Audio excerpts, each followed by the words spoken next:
Hello everyone. First of all, thank you so much for coming in this video. এই ভিডিওতে আমি stock মার্কেটে কিছু গুরু সত্য বা আমরা যখন মার্কেটে প্রথম আসি কি এক্সপেকটেশন এবং কি রিয়ালিটি সেইগুলো কিন্তু নিয়ে একটু আলোচনা করার চেষ্টা করব এবং যারা মেইনলি বিগিনার অর্থাৎ নিউবি এবং ইন্টারমিডিয়েট লেভেলে আছে অর্থাৎ 1 বছর 2 বছর 3 বছর যারা মার্কেটে প্রফিট করতে পারছে বাট আবার কোথাও না কোথাও আবার প্রফিটটা চলেও যাচ্ছে, কনসিস্টেন্সি আমরা মেনটেন করতে পারছি না। তো সেই ক্ষেত্রে কিন্তু আমাদের কি করা উচিত, কোশ্চেন গুলো নিয়ে আমি একটু আলোচনা করার চেষ্টা করব। আশা করি আপনাদের ভিডিওটা অনেকটা হেল্প আউট হবে এবং আপনাদের যদি কোনো কোশ্চেন থাকে ডেফিনেটলি কমেন্ট সেকশনে জানাবেন। তো আমি চেষ্টা করব পরের ভিডিওতে সেই কোশ্চেন গুলো নিয়ে ডিটেইলস আলোচনা করা। এবার কথা হচ্ছে যে আমি কে, তো আমার একটু নাটশেলে আমি ডিসক্রিপশন দিই যে আমি, তো আমার নাম অভিজিৎ এবং আমি লাস্ট 6.5 ইয়ার্স ধরে, লাস্ট অলমোস্ট 6 ইয়ার্স ধরে আমি স্টক মার্কেটের সঙ্গে যুক্ত এবং আমি প্রফেশনাল হিসাবে ডেরিভেটিভ অ্যানালিস্ট হিসেবে কাজ করছি। বাট রাইট নাও আমি ফুল টাইম মার্কেটে বলা যায়, ঠিক আছে। তো আমার যে সামান্য অভিজ্ঞতা সেগুলো আমি একটু শেয়ার করার চেষ্টা করব এই ছোট্ট ভিডিওর মাধ্যমে। খুব বেশি কভার করা সম্ভব হবে না একটা ভিডিওতে, তাই না?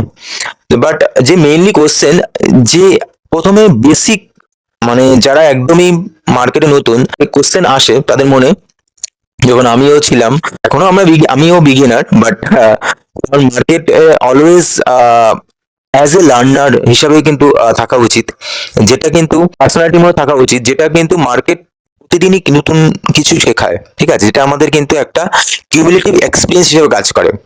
যত আমরা দিন মার্কেটে স্পেন্ড করবো তত আমরা কিন্তু এই গভীরতাটা বুঝতে পারবো। যে অ্যাজ এ বিগিনার হিসেবে যখন আমাদের কোশ্চেন আসে যে মার্কেটে আমি কি শিখতে পারবো, তো এক কথা যদি বলি আপনি ডেফিনেটলি শিখতে পারবেন, এটা কোনো হাতে গোড়া কিছুই নয়।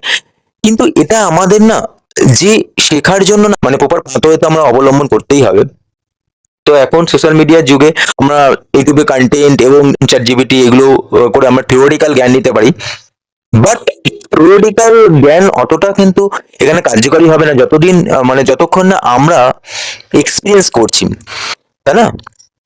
এবার এক্সপিরিয়েন্স করার জন্য কিন্তু আমাদের কিন্তু একটু অর্থ দরকার, ডেফিনেটলি ক্যাপিটাল, এবং যারা নিউবি তারা ডেফিনেটলি একটা স্মল ক্যাপিটাল দিয়ে, বা যদি সেটাও না থাকে যারা স্টুডেন্ট বা মার্কেটে দেখতে চাই অ্যাকচুয়ালি এই মার্কেটে কি, সেজন্য ভার্চুয়াল অনেক অ্যাপ আছে, ভার্চুয়াল মানি সেখানে, তো সেখানে রিসার্চ করে মানে ভার্চুয়াল মানিতে ইনভেস্ট করে দেখতে পারে যে কিভাবে কিন্তু মার্কেট কিভাবে, how it works actually basically.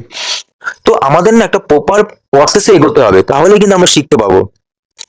এবং প্রসেসের পাশাপাশি আমাদের কনসিস্টেন্সি এবং ডেডিকেটের সাথে কিন্তু শিখতে হবে, কারণ এটা কিন্তু কোনো কিন্তু সিলেবাস ভিত্তিক নয় যেখানে আপনি কিন্তু শিখবেন তারপর এক্সাম দেবেন আপনি নাম্বার পাবেন, আর যদি নাম্বার বেশি পান তাহলেই আপনি কিন্তু স্টক মার্কেটে শিখে যাবেন, তা না, ঠিক আছে। এখানে ব্যাপারটা, হ্যাঁ, যদি আমরা এখানে অ্যাজ এ জব হিসাবে বা কেরিয়ার পার্সপেক্টিভ সেটা তো আলাদা অনেক ব্যাপার আছে, এনআইএসএম এক্সাম আছে, সিএফএ, সিএ, আম জনতার কথা বলছি, যারা ধরুন প্রফেশনাল আছে বা যারা হাউস ওয়াইফ, রিটায়ার্ড পার্সন, এখানে কিন্তু কোনো এজ ব্যারিয়ার নেই, যে কোনো মানুষ কিন্তু এখানে কিন্তু কোনো সার্টিফিকেট বা কোনো ডিগ্রি ছাড়াই কিন্তু স্টক মার্কেটে আসতে পারে। কিন্তু but remember that is required proper skill, okay. তো স্কিলটা ডেফিনেটলি আপনার একদিনে আসবে না, একটা দীর্ঘ মানে সময়ের এটা নিরিখে আপনার কিন্তু আসাতে পারবে, বাট বেসিক আমাদের জিনিসগুলো কিন্তু জানতে হবে ফার্স্ট অফ অল, বা বেসিক ভুল থেকে আমাদের কিন্তু বিরত থাকতে হবে। এবং সবটাই যে আপনি নিজে ভুল করে শিখবেন তা না, কারণ টাইম ইজ ভেরি লিমিটেড, তাই না? তো আমাদের অন্যের এক্সপিরিয়েন্স থেকে শিখতে হবে। আমিও শিখেছি এবং আমিও আমার মেন্টরের কাছে শিখেছি, এবং সেই মেন্টর জিনিসটাকে আমি আমার আমার মতো করে ইমপ্লিমেন্ট করেছি, এবং সেখানেও আমার ভুল হয়েছে, সেটাকে রেকটিফাই করেছি বা রেকটিফাই করছি এখনো, ঠিক না? তো এইভাবে কিন্তু একটা প্রসেসের মাধ্যমে কিন্তু এগোতে হবে, কারেক্ট?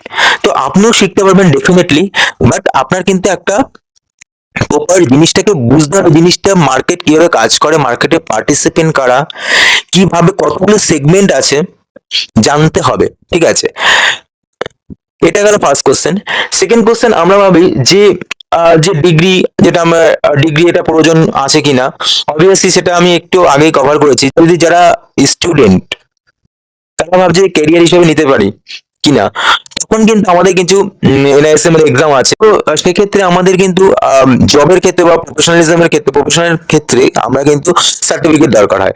বাট আদারওয়াইজ আমরা যদি মার্কেটে ইন্ডিভিজুয়াল লেভেলে কাজ করি, নিজের ওন ফান্ড ম্যানেজ করি, তাহলে কিন্তু আমাদের কোনো ডিগ্রি প্রয়োজন হয় না, তাই না? কারেক্ট। সেখানে স্কিল ম্যাটার্স অলওয়েজ। পরে বলছি, আপনারা যদি কোনো কোশ্চেন থাকে ডেফিনেটলি একটু আমাকে কমেন্ট সেকশনে বলবেন। আমি চেষ্টা করবো সেগুলোকে পরে ভিডিওতে ডিটেইলস আলোচনা করার। থার্ড কোশ্চেন, যে কিভাবে স্টার্ট করা যায়, ঠিক আছে? তো যেটা আমি বললাম যে আমরা যখন কিছু নতুন কিছু শুরু করব, সেটা স্টক মার্কেটই হোক বা যে কোনো বিজনেসই হোক, ঠিক আছে? কারণ স্টক মার্কেটও একটা বিজনেসের মতনই। কারণ এখানে কিন্তু আমাদের শুধু প্রফিট না, তাই না, লসটাও আছে। তো লস এবং প্রফিট দুটোকে নিয়ে চলতে হয়। তো এবং দুটোকেই আমাদের কিন্তু অ্যাকসেপ্ট করতে হয়। যখন আমরা শুরু করব, সেটা হচ্ছে স্মল ক্যাপিটাল দিয়ে শুরু করা উচিত। যদি আমার কাছে থাকেও তাও আমি স্মল ক্যাপিটালে আমি বলবো, এবং যাদের কাছে নেই তাদেরকেও আমি বলবো যে ভার্চুয়াল মানি। শুরুটা যদি সেগমেন্টের কথা বলি, তো মিউচুয়াল ফান্ড বা ফান্ড, যেটা সব থেকে আরো ভালো, যেখানে কিন্তু আরো এক্সপেরিয়েন্স রেশিও কম, মানে এখানে চার্জটা কম, এক্সপেরিয়েন্স রেশিও মানে ইনভেস্টমেন্টটা খুবই কিন্তু বলা যায় যে গুড ইনভেস্টমেন্ট, যেখানে কিন্তু আপনার কিন্তু রিটার্নটা কিন্তু একটা long time very good return কিন্তু পাওয়া যায়। আমাদের ভারতের ইকোনমি যদি আমরা ট্রাস্ট করি, মানে ভারতের ইকোনমি আমরা জানি গ্রোথ ইকোনমি, তো আগামী দিনে অবশ্যই বাড়বে। সেটা কম হারে বাড়ুক বা বেশি হারে বাড়ুক, that's a different matter. But আমাদের যদি আমরা দেখি যে এই যে গ্রোয়িং ইকোনমিতে আমি যখন ইনভেস্ট করছি, সেই সেক্টরটা বা সেই কোম্পানিকে যখন বাস্কেট অফ কোম্পানি করছি, তাতে আমার রিস্কটা যেমন অ্যাজ এ ডিমিনিশ হয়ে যাচ্ছে, পাশাপাশি কিন্তু আমরা রিটার্নটাও কিন্তু খুব ভালো পাচ্ছি ইন কম্পারিজন টু এফডি বা আদার যে এলআইসি ইন অল, ঠিক আছে? তো ইন্ডেক্স ফান্ড বা mutual fund investing is a very very good type of investing for a beginner specially. কারণ দেখো, আমাদের না ইনভেস্টমেন্ট করাটা খুবই দরকার, কারণ আমাদের না রিয়েল এক্সপিরিয়েন্সটা কিন্তু আসবে। কারেক্ট। ফোর্থ কোশ্চেন, যে আমরা শুনেছি অনেক, আমরা সোশ্যাল মিডিয়ায় সুইং, যে long term investing, swing trading, intraday, option trading, তো এই যে ব্যাপারগুলো, এই যে বিভিন্ন সেগমেন্ট, বিভিন্ন টাইম ফ্রেম অনুযায়ী বিভিন্ন টাইপস এখানে আমাদের উঠে আসছে। তো লং টার্ম ইনভেস্টিং আমরা শুনেই থাকি, যেটা একটা অ্যাকচুয়ালি লং, মোর দেন 5 ইয়ার্স বলা যায়, সেটা কিন্তু লং টার্ম ইনভেস্টিং মধ্যে ধরে। যদিও কোনো ডিউরেশন বাই ডেফিনেশন কোনো নেই, বাট আমরা ধরতে পারি যে লং টার্ম মানে হচ্ছে একটা 5 বছরে আমরা যে কোনো মিউচুয়াল ফান্ডে যদি ইনভেস্ট করি বা কোনো স্টকে ইনভেস্ট করি, যারা লং টার্ম, যারা ইনভেস্টার সো কল্ড, ঠিক আছে, তারা মিনিমাম 5 ইয়ার্স রাখে। এবং তারা কিন্তু অ্যাকচুয়ালি স্টকে প্রাইস দেখে বাই করে না, তারা স্টকে অ্যাকচুয়ালি স্টক না, বিজনেস দেখে তারা বাই করে, যে বিজনেসে আপকামিং গ্রোথ কতটা, তার ভিজিবিলিটি কতটা, ততটা গ্রোথ হতে পারে, সেই অনুযায়ী কিন্তু আমরা ভ্যালু দেখে। কিন্তু মাল্টিপল থিং, মানে কোয়ালিটি এবং কোয়ান্টিটি দুটো পার্ট আছে ফান্ডামেন্টালের। সুইং ট্রেডিং যেটা হচ্ছে, দেখুন একটু এটা ট্রেডিং পার্সপেক্টিভে চলে আসে, যেটা আমরা সুইং ট্রেডিংটা আবার ভাগ করা যায় পজিশনাল এবং short term swing trading. Positional trading আমরা কিন্তু যে মেইনলি কিন্তু 1 মাসের ভিউ অনুযায়ী স্টকে বাই করি, সেখানে আমাদের কিন্তু টেকনিক্যাল পার্টটা বেশি important. Short term swing trading, যেটা ধরুন আমার 1 উইক বা 1 দিন, 2 দিন, 3 দিন, in that period actually swing ট্রেডিংটা হয়, short term swing trading. Trading হচ্ছে আমাদের কিন্তু ডেইলি অ্যাকচুয়ালি স্টক বাই কেনা, যেটা আমাদের কিন্তু খুবই 15 মিনিট, 5 মিনিট, এইগুলোর টাইমকে আমাদের খুব useful for doing intraday. Last হচ্ছে অপশন ট্রেডিং, যেটা খুবই বলা যায় যে অ্যাডভান্স লেভেল ট্রেডিং, ইন্টারডেলি, বাট ইন্ডেক্সও করা হয়, স্টকও করা হয়, অপশন কন্ট্রাক্টে অ্যাকচুয়ালি ট্রেড করা হয়। এগুলো হচ্ছে বিভিন্ন টাইম ফ্রেম অনুযায়ী কিন্তু বিভিন্ন সেগমেন্ট, সব ধরনের কিন্তু অপরচুনিটি আছে, এবং সব থেকে কিন্তু কোনটা কিন্তু ভালো বা কোনটা খারাপ বলা যায় না। ট্রিট করা যায় ভালোভাবেই ডেফিনেটলি, কিন্তু তার প্রপার ওয়েতে আমাদের প্রপার ওয়েটা শিখতে হবে। এবং তার থেকেও মোস্ট ইম্পর্টেন্টলি, যেটা হয়তো আমরা বুঝতে পারি না, সেটা হচ্ছে পার্সোনালিটি। ধরুন আমার পার্সোনালিটি ইন্টারনেটে ভালো, কারেক্ট, ফর এক্সাম্পল, মানে আমি শর্ট টাইম ফ্রেম আমি এক্সিকিউশনটা খুব ভালোভাবে এবং সেই সঙ্গে রিস্ক ম্যানেজমেন্ট করতে পারি। কেউ ইন্টারনেটে কমফোর্টেবল নয়, কেউ সুইং ট্রেডিংয়ে কমফোর্টেবল, অনেকে দুটোই কমফোর্টেবল হয়। অনেকে ট্রেডিং জিনিসটা ভালো লাগে না, আমি ইনভেস্টিং করে রাখবো, সেটা একটা পার্সোনালিটি। পাশাপাশি আমাদের কিন্তু আমরা কোন কাজের সঙ্গে যুক্ত, আমি মানে আমি কি ফুল টাইম নাকি আমি পার্ট টাইম হিসেবে নিতে চাই সেটার উপর ডিপেন্ড করছে। কারণ যারা কিন্তু পার্ট টাইম হিসেবে নিতে যাচ্ছে দেন ডেফিনেটলি ইন্টারডে তাদের জন্য নয়, তাই না? Obviously investing long term invest that's another part, সবাই করতে পারে। কারণ একটা স্টকে সেখানে কিন্তু আমি যদি ফুল টাইমে থাকি মার্কেটে স্টকে, আমি ভালো স্টকে আমি 5 বছর জন্য রেখে দিলাম, তো দ্যাটস ফ্যাক্টর নয়। বাট যখনই আমরা ট্রেডিং ডোমেনে চলে আসি তখন কিন্তু আমাদের কিন্তু আমরা কোন প্রফেশনের সঙ্গে যুক্ত বা আমরা কতটা মার্কেটে টাইম ইনভলভমেন্ট করতে হবে সেটার উপর ডিপেন্ড করছে, কারেক্ট? তো আমাদের প্রশ্নটা হচ্ছে যে যে কোনো সেগমেন্টেই কিন্তু আমরা কিন্তু ভালোভাবেই কিন্তু আমরা প্রফিট করতে পারি।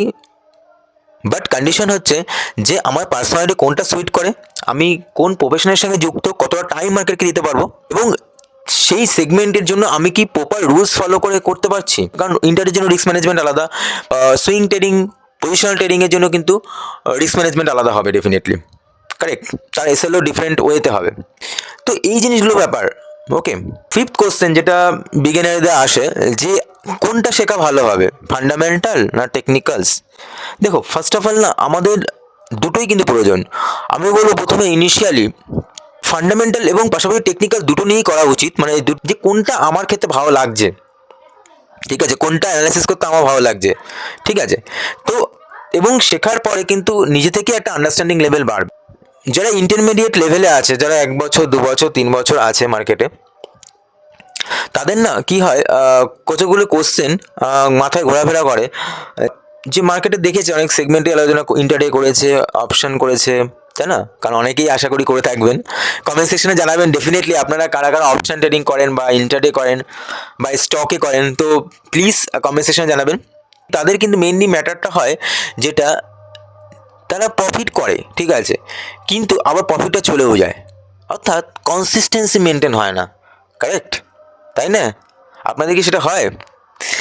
তো এই জিনিসটা হয় মেইনলি কারণ হচ্ছে যে বেশি স্ট্র্যাটেজির উপর বেশি ঝোঁক থাকে, তাই না?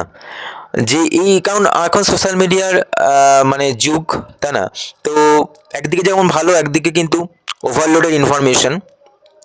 তো এই স্ট্র্যাটেজিটা দেখি, আবার দেখছি বলিঙ্গার ব্যান্ডের অনেক মুভিং এভারেজ দেখছি, ঠিক আছে, আর ইচিমাকো ক্লাউড দেখছি। তো ডিফারেন্ট এই যে ব্যাপার, ইন্ডিকেটর বেসড প্রত্যেকটাই কোনো না কোনোভাবে কাজ করে, কোনোটাই কিন্তু খারাপ বা ভালো নয়। বাট সবকটাই কিন্তু প্রাইস ড্রিভেন, মানে প্রাইসের সাথে সাথে এটা চলে, কারেক্ট? তো ল্যাগিং ইন্ডিকেটারের জন্যই বলা হয়। তো মানে সাকসেসফুল হওয়ার ক্ষেত্রে বা কনসিস্টেন্সি প্রফিট করার ক্ষেত্রে মার্কেটে স্ট্র্যাটেজি ভূমিকা 30 to 40%, বাদ বাকিটাই কিন্তু আমাদের কিন্তু কি রিস্ক ম্যানেজমেন্ট। এই কথাটা শুনে থাকবেন অনেকবার, যে কীভাবে রিস্ক ম্যানেজমেন্ট আমরা করব, আমি কিভাবে ওভার ট্রেডিং থেকে বাঁচবো, কিভাবে আমি কিন্তু আমার ক্যাপিটালকে প্রিজার্ভ রাখবো, কখন ট্রেড নেব না, নেব না, নেব তাই না, কোন জিনিসগুলো নেব না, অর্থাৎ আমাদের এলিমিনেশন, যখন স্টকে বাই করব বা ইন্ডেক্সে ট্রেড নেব, এলিমিনেশন ক্রাইটেরিয়া মোস্ট ইম্পর্টেন্ট, যে এলিমিনেট করব কি করে। যত আমাদের ফিল্টার থাকবে যে এই লেভেল এইটা এইভাবে আমি ফিল্টার করব, আমি স্টক সিলেকশন নিয়ে কথা বলছি, তত কিন্তু আমার প্রবাবিলিটি অফ সাকসেস কিন্তু বেড়ে যাবে। তারপরে তো এক্সিকিউশন ইম্পর্টেন্ট। আমি ইন্টারমিডিয়েটদের ক্ষেত্রে একটাই বলবো, আপনারা না স্ট্র্যাটেজির পিছনে বেশি একটা না চিন্তা করে একটা যে কোনো স্ট্র্যাটেজি প্রাইস অ্যাকশনটা শেখার চেষ্টা করুন। আর যে কোনো একটা মুভিং এভারেজ, আমার খুবই ভালো লাগে মুভিং এভারেজটা বা সুপার ট্রেন্ড, এবং প্রাইস অ্যাকশনটা একটু বোঝার চেষ্টা করুন যে প্রাইসটা কীভাবে বিহেভ করে, ঠিক আছে? এই জিনিসটা খুবই ইম্পর্টেন্ট। দ্বিতীয়ত হচ্ছে ডিসিপ্লিন, ঠিক আছে, ওভার ট্রেডিং, এই যে ডিসিপ্লিন পুরো সাইকোলজি পার্টটা যেটা, তো খুবই ইম্পর্টেন্ট মার্কেটে। এই জিনিসটা যদি আমরা ঠিক মতো মেনটেন করতে পারি না, আমাদের কিন্তু লোভটাকে সংবরণ করতে পারি, আমাদের রিভেঞ্জ ট্রেডিং, ওভার ট্রেডিং, ঠিক আছে, যে এই চিন্তাভাবনাগুলো যদি একটু আমাদের কিন্তু এলিমিনেট করতে পারি, তাহলে কিন্তু আমরা মার্কেটে ডেফিনেটলি একটা কনসিস্টেন্সি রিটার্ন করতে পারবো। তো এই বিষয়গুলো কিন্তু আমি একটু জাস্ট বললাম। তো আপনাদের যা কিছু কোশ্চেন কমেন্ট সেকশনে একটু বলবেন, তো আমি চেষ্টা করবো আগামী দিনে আরও এই জিনিসগুলোকে আরও ডিটেলসে বলার। তো থ্যাংক ইউ সো মাচ। ভালো লাগলে একটু চ্যানেলটাকে সাবস্ক্রাইব করবেন, লাইক করবেন। আর আমি চেষ্টা করব যে এই ভিডিওতে এই আপকামিং ভিডিওতে আমি চেষ্টা করব ইন্ডেক্স অ্যানালাইসিস নিয়ে, ঠিক আছে, এবং ডিসিপ্লিন, সাইকোলজি, স্ট্র্যাটেজি নিয়ে আলোচনা করার। So please stay tune on this channel. Thank you so much. Bye bye for now.